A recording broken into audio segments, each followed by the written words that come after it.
Good morning, good afternoon, good evening, students. Welcome to the last and the fifth topic in Capstone. So we have loss of consciousness. The objectives are that we should be able to list differential diagnosis for loss of consciousness across the systems. We should be able to evaluate a patient with loss of consciousness using steps of epilogical approach, and we should be able to order appropriate labs and imaging after clinical evaluation. Finally, we should be able to recommend appropriate treatment based upon the diagnosis. So first let's look at the vocabulary real quick. So the loss of consciousness can be anything from syncope to concussion to coma. Syncope is transient. People usually say they passed out or they fainted. Concussion is post-traumatic, and then it can be prolonged loss of consciousness, which is coma, and people usually either say some people report that somebody collapsed, or it can be a gradual process where people go from decreased level of consciousness to complete level of unconsciousness. So basically, in any situation where body is able to recompensate for any damage that has occurred, people or patient will be able to regain consciousness when the compensatory mechanisms play a role. So that in that case it will be syncope. Syncope is usually very few seconds, it's not even a few minutes, so that's how we can differentiate between the two. So let's look at all the causes of loss of consciousness. So again, first you have transient, and then you have prolonged. In transient we have syncope, and then we have concussion. Most of the time concussion is going to be temporary. And then in syncope we have reflux and orthostatic syncope. Between these two, they make the vast majority of the causes of loss of consciousness as far as syncope is concerned. And then in reflux we have vasovagal and situational. And then we have metabolic cause of syncope, or transient level of loss of consciousness because of hypoglycemia, sometimes in diabetes. But technically speaking, it's not syncope, because unless it is corrected, people will not regain consciousness. So a lot of the times people have to be given some sugar or some sort of treatment so that they can become conscious again. But sometimes body's own ability to do some gluconeogenesis will probably bring these people back to the consciousness level. So therefore this can be loosely defined as syncope. Then you have cardiac causes of syncope, and then you have neurologic causes and unexplained syncope, where you never figure out what happened. And then in the prolonged loss of consciousness, we have cardiovascular causes, anaphylaxis or pulmonary causes, neurologic causes. So these four make the vast majority of causes of prolonged loss of consciousness or coma. And then we have metabolic causes, endocrine problems, any drugs can cause it, sepsis can cause this. And then we have renal failure or a liver failure can cause coma. Gastrointestinal causes, for example, severe diarrhea, gastroenteritis, dehydration can cause it, and then hematological causes, for example, DIC, and then finally we have hypothermia. So you can see pretty much any system in the body can cause a loss of consciousness. So just keep that in mind. If anything goes wrong, goes south, and a body is not able to compensate and it's not corrected or treated, then people will stay unconscious. And then we have shock. So shock is basically a phenomena that is not a diagnosis in itself. This is basically an intermediary mechanism through which people stay unconscious. So there are four categories of shock you can see, and any of these disorders in any of these systems can lead to one of the four different categories of shock. So people can have cardiogenic shock, distributive shock, hypovolemic shock, or obstructive shock. So you can all these four can happen from anywhere. The underlying pathology will be from anywhere, but it can be one of the four. So it's important to be familiar with the hemodynamics of shock. It's very important, because only then you will be able to manage the patient better. So you got to know what's the hemodynamic of the shock, basically what pathophysiologic mechanisms are happening, and then what are the compensatory mechanisms that are trying to fix it. So you can see that there are three main markers here. So you have cardiac output, that is a determinant. Your pulmonary capillary wedge pressure or preload is an important thing, and then systemic vascular resistance is another important thing. So all these three levels or markers have to be maintained for people to stay conscious and continue to move on. Whenever there is a damage, there is usually a pathophysiology going on, either one or the two areas, and then the third thing is going to try to compensate. So that's usually what's happening in most of the in all the four categories of shock.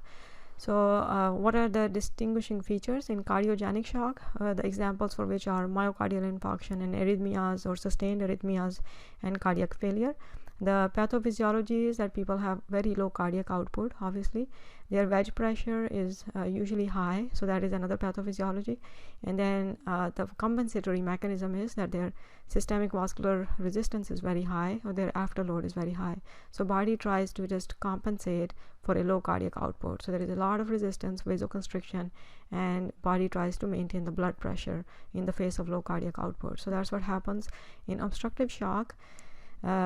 The cardiac output will be low, and this is the example would be of course PE and tamponade and pneumothorax. So any of these things that are causing obstruction in the chest cavity can cause low cardiac output. And then the wedge pressure will be initially low or normal.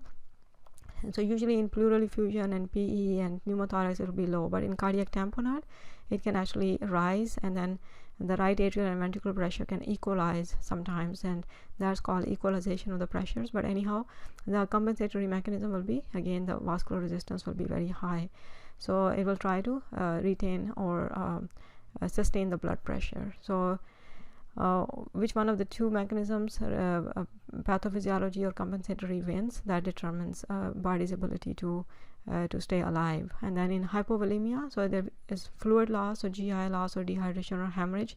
People are losing a lot of fluid, so naturally the cardiac output is very low, although heart is totally normal, but because there is not enough fluid, there is no ejection fraction and the output is low.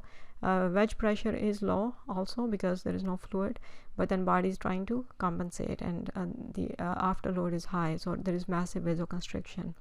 In the case of distributive shock, which we see in the case of sepsis or neurogenic shock or anaphylaxis or SIRS, there is a lot of inflammation in the body, so the tissues are trying to get as much oxygen as possible. They're trying to get as much blood as possible so that they can get rid of the toxins, and that's why there is massive vasodilatation, and that is the pathophysiologic mechanism. And so because of vasodilatation, systemic vascular resistance is extremely low, and the heart is going to try to compensate and increase the cardiac output to keep up, but the wedge pressure is going to be low also because of a massive vasodilatation. So you can see there is in each one of the four categories there is a pathophysiology, and you can see in the first three categories the pathophysiology is usually in either the cardiac output or the wedge pressure. In cardiac output, you can in the cardiogenic shock you can see that's happening. The compensatory mechanism is vascular resistance. In obstructive shock, again, the pathophysiology is cardiac output and wedge pressure. Compensation is happening here in the vascular resistance, where the resistance is high. In the hypovolemia, your cardiac output and the wedge pressure is basically low, but then you're again trying to compensate by causing vasoconstriction. And things are reversed in distributive shock, where your original pathophysiology is actually vasodilatation. So that is your problem, and then your heart is trying to compensate, and your compensatory mechanism is trying to bring the body back to normalcy. So depending upon which one of these two things win will determine what's going to happen. So that was just a little bit about hemodynamics of the shock. And so now here we have reticular activating system. So this is just something to make sure that we know that loss of consciousness always has to occur when the reticular activating system is not intact. That's when the loss of consciousness occurs. So whenever there is disruption is reticular activating system, that's when people lose consciousness. Therefore we can see that even as simple as vasovagal syncope, when the body is totally healthy and things never go wrong and people regain consciousness and they never even feel a thing, there was a temporary disruption in the reticular activating system, and that's how they lost consciousness. So it doesn't loss of consciousness doesn't mean that people have to be really, really sick. Also, people can be very, very sick but still maintain consciousness. For example, people can get a massive stroke, but as long as the ascending reticular activating system is intact, they will remain conscious. So that is something to keep in mind. 4 causes of syncope. So again, 4 categories. So reflux is a combination of vasovagal and situational, and then orthostatic. These combined together are 58% causes of syncope, so remember this. And then we have cardiac causes that are pretty common too, but neurologic and unexplained are not very common. So in order to determine whether it was a syncope or not, whenever you are evaluating a patient, answer to 3 questions has to be given as yes. So this is how we determine this was syncope. So the loss of consciousness has to be transient, and then it has to be complete. So it cannot be I just felt like I was going to faint. That's a pre-syncope. And then there has to be loss of postural tone, and the recovery has to be complete and spontaneous without intervention. So therefore I was saying that maybe hypoglycemia is not strictly speaking syncope. So it has to be spontaneous. So body has to just body's compensatory mechanisms will just have to bring the body back to complete consciousness. So whenever the answers to these 3 questions is yes, then we can say that okay, it is syncope. And by transient we mean just a few seconds. So after we have determined that it is syncope, we ask some very important questions. So these are going to give us further clues. So onset is extremely important, and duration is important to determine if it was syncope, but onset is very important. So oftentimes when the patient tells you exactly what they were doing when this happened, then you kind of figure out what exactly happened. And then the additional questions are number of episodes and post-syncope symptoms. So if the patient says I was erect or I was staining usually, then there is a possibility that this is vasovagal syncope. And you can ask them additional symptoms. For example, if they had nausea or pallor or diaphoresis, lightheadedness, or maybe they'll say I had nothing, I didn't even feel a thing. But any of these will basically point to vasovagal syncope or situational reflex syncope. And the phenomena or the hypothesis is that there is a vagal surge in the body, so there is a vagal tone increases, and then that's what causes syncope. On the other hand, after you've determined it is syncope and you ask all the key questions, and the patient, let's say they say I was standing up from a sitting position, like squatting or supine, in which case there is a lot of venous pooling in the lower extremities, and that's when I passed out, or the witness will tell you that. In this case, it's a very strong indication that this is orthostatic phenomena. And people will also, you can ask another question if they were lightheaded and if they had any low fluid intake, or so anything that can make you think that maybe they've lost some fluids from the body, then obviously they probably have some orthostatic hypertension going on. And you can check their blood pressure, and a drop in systolic blood pressure more than 20 and diastolic in 10 after they get up from laying down to standing position within 5 minutes is usually a positive sign of orthostatic hypertension. And what can cause it is again like hypovolemia and drug induced, so like diuretics and some blood pressure medicines can cause it too. So that's how you make the diagnosis, but of course you ask all the other questions too. And let's say again another possibility would be you determined that it was syncope, and then you asked all the questions, and let's say the patient says they were in any position. In this case, you can start thinking about either cardiogenic causes or a couple of other that we'll talk about. So in cardiogenic, you have hypertrophic obstructive cardiomyopathy or aortic stenosis possibly causing it, and this will be a younger patient, this will be an older patient, and in addition they have like other symptoms which would be basically chest pain or fatigue or even shortness of breath. So if they have any of those present, especially if they have chest pain, then definitely it's probably cardiogenic. And they may have lightheadedness, but they also may have palpitations. And in case of palpitations, if they complain about it, then maybe it is arrhythmia that's causing it.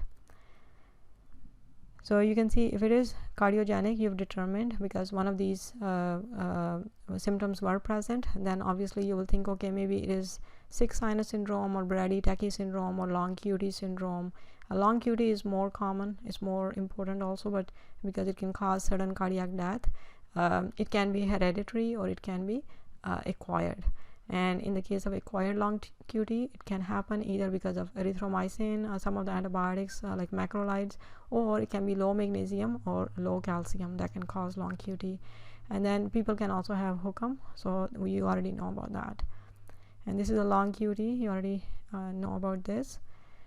So let's say the syncope was again in any position, and now this time it wasn't palpitations or chest pain or anything like that, but instead somebody witnessed a seizure, and if they did, and maybe there was post-ictal weakness, so you will ask the patient if they had any paralysis or weakness or any focal symptoms. So it doesn't have to be any specific paralysis like facial paralysis or anything like that. It can be just weakness or numbness in any part of the body. So if any of this is present, that should raise the suspicion that maybe it is neurogenic or neurologic. And in that case, two things are possible: seizure or TIA. But again, it has to be really a global generalized seizure for it to cause disruption in the reticular activating system, and also for TIA. So they are not very common. Like you saw earlier, it's only altogether they make up about 1% of the causes of syncope. So they're not very common, but anyway, they can happen. So if your patient gives you this history, then obviously this is neurogenic. Okay, so next is concussion. So in concussion, we will just basically quickly talk about it. So there is going to be a history of trauma, headache, confusion, and then people can have amnesia, retrograde or antegrade. So that is something that will be present in the history. And concussion can present in different forms or different scenarios. So one of the scenarios is that people get a head injury, they lose consciousness very temporarily, and then they recover completely. So that's the best scenario. Then what can also happen is that they regain consciousness. They are totally fine, they appear normal, but then after a few hours they lose consciousness again, and this time it is prolonged, so they go into coma.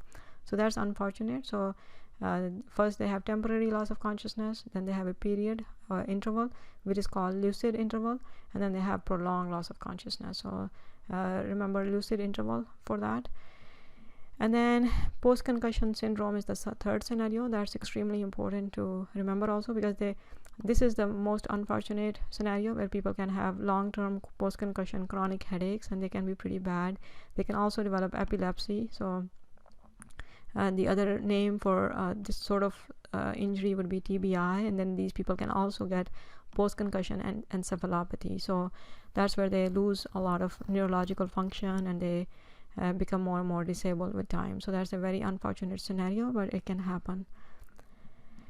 All right, so now we finished the temporary or transient causes of loss of consciousness. Now let's look at the prolonged loss of consciousness causes. So the first and the most first we will look at the vocabulary real quick. So basically here we're more concerned with stupor and coma. The obtundation and lethargy are very vague, non-specific terms. They're not quantifiable. So I don't even know why people use these terms, but obtunded basically just means somebody who's just not with it. They're just like obtunded. I think it's a layman term. And then lethargy can be anything, tired, fatigued, not able to function, or anything. But I don't want to just bother ourselves too much with this. But stupor is going to be a decreased level of consciousness or awareness or attention, where people are able to wake up but with vigorous stimulation. So this is a step before going into coma.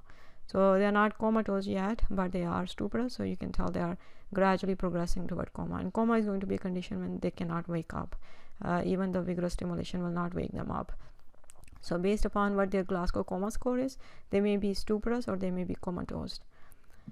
So you already know about Glasgow Coma Score. I'm sure you already have memorized all of how to calculate it. So I'm not going to talk about individual details here, but just remember it's important to know how to calculate the score based upon eye opening, verbal response, and motor response. And the most important thing is anything below 8, it's important to intubate. Even above 8, sometimes you have to intubate if the patient is not able to keep the airway open. But 8 is the number. Below 8 you intubate, and then there is nothing. The minimum score is 3, so nobody goes below 3. And then this is the checking the brainstem dysfunction. So basically, if you are trying to make sure that the brainstem dysfunction function is intact, you can do either Dahl's eye or cold caloric response. So I'm sure you've already learned it very well with Dr. McIntosh in neuro. So you can review it, but basically these are just the quick tests that can be done to make sure that the brainstem is functional or there is dysfunction there.